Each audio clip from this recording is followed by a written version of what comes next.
You ask Tiger to solve. This deals with linear equations with one unknown. The final result is x equals 14/5. Let's solve it step by step. Simplify the expression.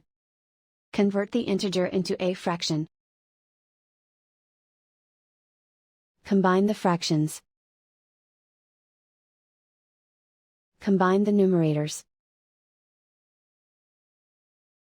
Group all constants on the right side of the equation.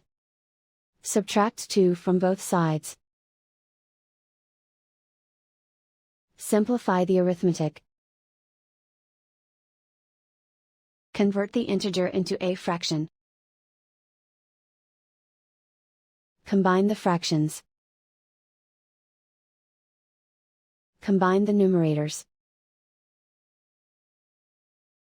Isolate the x. Multiply both sides by inverse fraction 2/1.